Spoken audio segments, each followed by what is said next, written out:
はい、皆さんこんにちは。在日アングラ塾の本地です。今回は前回にも、コラボの動画で出演していただいた渡辺正義さんに来ていただいてるんですけれども、今回はなんと私の選挙活動にスタッフとしてお手伝いをいただいております。その中でなぜ私が渡辺さんに今回来ていただいたのかというと、私が強く感銘を受けて、皆さん特に若い日本を背負っていく人材の方たちに特に見ていただきたい大事なことです。お話はもう担当直入に先ほどちょこっとお伺いしたんですけども、いじめ問題です。この足立区というところは東京都の中で治安がワースト3に入りますかね、足立区は。この足立区というところで、どうしても言われている傾向が強いのは低所得層が多い、そして母子家庭が多い、子供たちが不良だ非行だ、そういった傾向が昭和の時代からどうしても少なくはないと言われている地域でございます。そこで実際に渡辺さんが経験されたお話エピソードを今回撮らせていただきます。子供の頃、もうこの足立というところで、足立だけには限らないことですけど、足立というところで育った渡辺さんの経験エピソードをお話しいただければ嬉しいです。小さい頃からどっちかっていうと一人ぼっちだったんですね、僕は。で、それはなぜかっていうと、両親が共働きだったという、うちなんかもやっぱり低所得者の団地に僕も住んでたんで、そういうカテゴリーに入る部分だと思ったんですよね。足立は団地多いって聞きますね。多いですね。ものすごく僕もよく見ますけど、多いですね。やっぱりその先ほど本地さんが言ったその低所得者っていう部分のジャンルに僕はそこにもう生まれた時からもういたんですよね。うちの親父の方なんですけども、すごく真面目なんですよ。すごく真面目で一生懸命働いて、工場でもう本当にコツコツもう朝もう多分タイムカード刻むように朝はちゃんと同じ時間に起きて出勤して同じ時間に夜帰ってくるっていう生活なんですけども、真面目さがゆえにやっぱりストレスなんでしょうね。週末お酒飲んじゃうともう酒乱なんですよね。だからもう毎週もう本当にそれこそもう土曜日はもうそれこそもう包丁振り回してもう毎週パトカー来てたんだけど、また渡辺さん家のお父さん帰ったで、うち団地なんでものすごく目立っちゃうんですよ。でもガッシャンドッシャンしてるんで、本当にだからもう僕がもう大きくなって中学生ぐらいのところになったらもう僕体がもう今の状態なんで、もう身長が180センチの体重が78キロで今この体型が全く同じ小学校5、6年生だったんで、もう親父の背も超えてるし力も俺の方が強いんで、もうかなり取っ組み合いはしてましたね。だからうちの袋なんかももうやっぱもう逃げちゃってましたもんね。それでもやっぱりお酒飲んで酒乱なんでものすごいんですよね、力が。ものすごい力でもう目なんてこんなになっちゃって、もうすごい瞳孔開いちゃってもこれ人じゃないなっていうぐらい。それぐらいもうやっぱ恐怖を感じましたよね、ガキの頃はやっぱり。だからいつももう金属バットでもう引っ張って倒したろうといつも思ってたんで。土曜日が来るのが嫌だったっていう。いやー嫌だったですね。もう本当怖かったですね、土曜日は土曜日で。もう本当にまだ全然保育園とか小学校1年生ぐらいの時から、だから親父がもう飲み行っちゃったらもう押し入れの中で寝てましたから、怖くて。で帰ってきたらもう押し入れをこう開かないようにこうやって押さえてやってましたね。そういう家庭環境でしたね、うちは。僕の場合のいじめは学校じゃないんですよね。で僕は団地っていうコミュニティで住んでたんで、要するに団地の先輩ですよね、連行序列の。そこでのいじめだったんですよね。でどういう感じだったかって、もうきっかけなんていうのは全然もう分かんないんだけど、いまだに分かんないんだけども、例えば朝登校班で学校行く前に必ず下で1回30分前とか20分前に集まってドッジボールを必ずやってからなんかこう行くっていう習慣がうちの団地にはそのがあって、でそこで集まってみんなやるんだけども、集中砲火ですよね。もう顔面めがけてもう至近距離からもうバッチバチ当てられましたからね、僕も。何人ぐらいいるんですか？いや10人ぐらいいますよね。そういうのがもうずっと永遠に続いたわけですよね。小学校4年生、その人たちが卒業するまでは4年間ぐらいからそれがもう毎日のように続いて。どのぐらいの限度なんですか、やられると言っても。だからもう限度って言ったらもううずくまっちゃってもう芸しちゃうぐらいですよね。もうそれって溝蹴りされたりとか、もう全然もうそのドッジボールのあれだけじゃなくても、実質その拳でとか足で足芸とかあるんですか？もう全然もうありましたね、僕の時はもう普通に。だからもう野球やっても、まあ僕キャッチャーやらされるんですよ。なんだか知んないけどキャッチャーやらされて、もうわざとこう当てるんですよね、手に。こういうふうに構えてる手にこういうふうにバットグローブ持ってる。そうそう、思いっきりですね。とかもうわざと空振りしてこう今度キャッチャーなんてこうやってるとボンってこうなったりとか。それバットって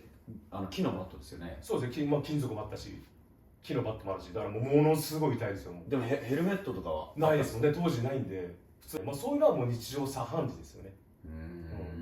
だからもう春休み、夏休み、冬休みっていうのがも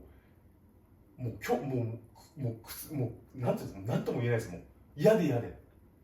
楽しい思い出一つもないですよ。だからもうで、うちなんてもう団地の4階なんで、4階5階とかなんで、もうその1年生2年生ぐらいの時からもう、ここから飛び降りたら死んじゃうんだなって、何回も飛び降りようと思ったことが何度もありましたもんね。もう逃げたくて、そこからもうそのいじめにもう耐えきれなくても。それって本当に過激ですよね。いやもうすごかったですね。もう傷だらけですよね。一度だけうちの姉が怒鳴り込んでたことありましたね。あまりにももうひどくて、服もボロボロでもう傷だらけで鼻血出して帰ってきて、で俺耳殴られたんですよ。バカーンって殴られて聞こえなくなっちゃったんですよ。それでもう大激怒しちゃって、一度だけですよ。その人のとこ行って誰にやられたんだっつって、もう耳からも血出てたんで、もう鼻血は出してるわ、口からも鼻出して、それで帰ってったんで、僕も泣いて。何歳ですか？それ小学校2年生ぐらいですかね。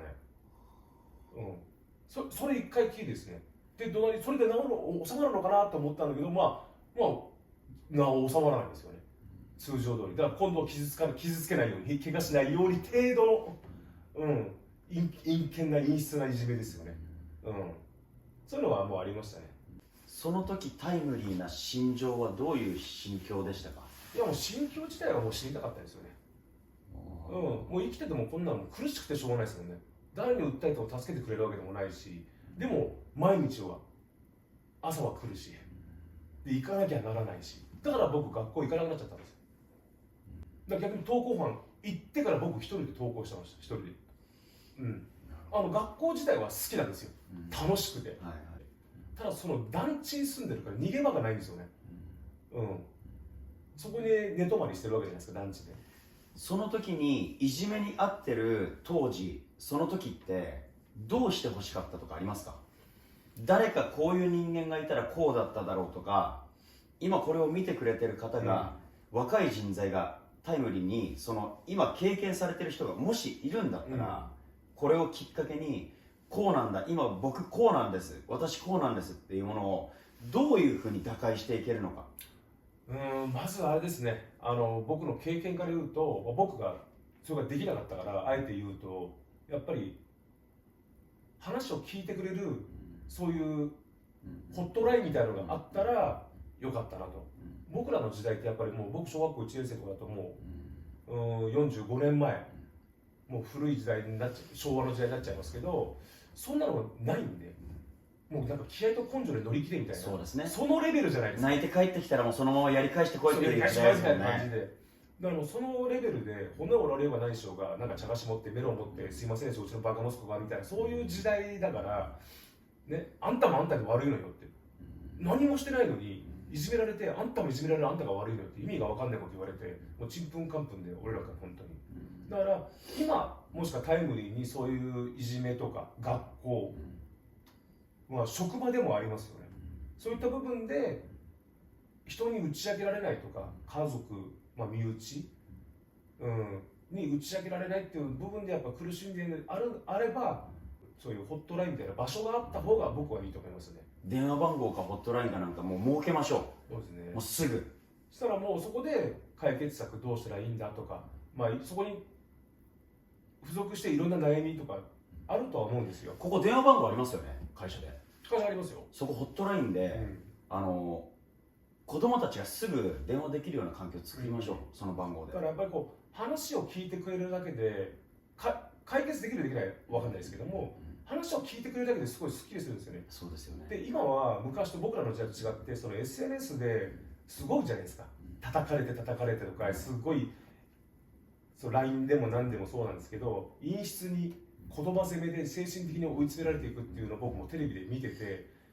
でも結局誰に言われてるかも分かんないし、どこに住んでるかも分かんない。僕みたいに団地の先輩たちとかそういった方はもういつかこいつら仕返ししてやろうとかって思いますけど、仕返しする方法が今 SNS でだと日本全国から叩かれていじめられて集中放火を受けてるってなるとやっぱり苦しいと思うんですよね。そこでやっぱりもう引きこもりになってしまったり、僕みたいに登校拒否になって学校行きたくても行けなかったりとか、っていう部分もあるので、やっぱりその話せる相手、相談、今こういう状況なんです、苦しいです、それだけでもだいぶすっきりすると思うんですよね。そうですね。今情報社会ですからね、特にこういう SNS っていうのは多用されていて、こういうホットラインみたいなのをこっちに設けたら、それで若い子たちとか今を苦しんでる人間、今を苦しんでる存在の人たちが、電話一本で何かこう自分の今の現状を吐露することで、こう少しでも助けてあげたいっていう気持ちですよね。おこがましいかもしれない現実、今なってる人たちってそれどころじゃなかったりとか、もう本当に余裕がないと思うんですね。で、何とかしてあげられるっていう結論は話を聞いてみないとわからない部分がありますけど、まずこちらは一方通行の助けてあげたいという気持ちって大事だと僕は思ってるんですね。でももう電話一本鳴って受けて、こうなんです、そうなんだ、今から会おう、それが来て、それからこっちから行くから、このフットワークは僕も軽い自信があるので、一つ僕が動画で言いたいのは、やられてる側何か原因があるかっていうのは後の問題であって、やられて今傷ついてる、悩んでいる、苦悩している、苦しんでいる、僕が勝手な見解だと、もしその話をしたら誰かが、特に大人が動く、友達にしても先輩、お兄ちゃんお姉ちゃん、誰かが動くことによってそれがまた返しが来るんじゃないかなと思っちゃうんですよね、子供って。返しが来ないアフターケアじゃないですけど、ちゃんとフォローもうするから問題ないんだよと。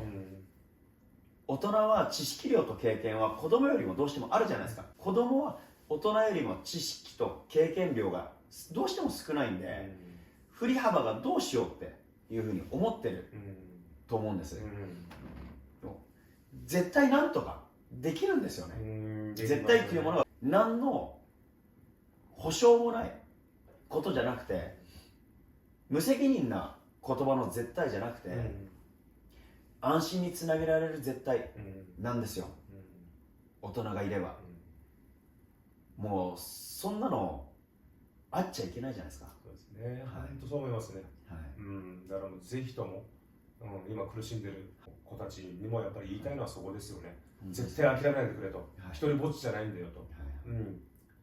気になることがあったりとか苦しい思いがあるんだったら、ね、電話一本で話ぐらいは聞けるからと、話聞いてからその後のことはいろいろとバックアップできることはバックアップできると思うし、無料相談所じゃないですけど、駆け込み寺っていうんですか、その電話一本でいいんで電話くれて、それでこっちからバンと行きましょう。そうですね。なんつったって命ですからね。いや本当そうですよ。絶対にね、本当にこれだけ言ってます。本当に命だけは絶対に絶たないでください。いやいやいや、この苦しみを今味わうぐらいだったら命絶った方がいいよっていう経験されてる方もいると思います、中には。でも今この動画の本質として言いたいのは、何かしらの意図があって切り口を見つけたい、少しほっとしたとか、今日はゆっくり寝れそうだとか、そういう気持ちになってくれれば一番いいですね。そうですね、はい、とにかく動かなければいけないですよね。そうですね、はい、じっとしてても本当始まらないんで、この話をちょっとお話できてよかったです。いや、もうどんどんございます。ありがとうございます。皆様今後ともご教授のほどよろしくお願いいたします。ありがとうございました。ありがとうございました。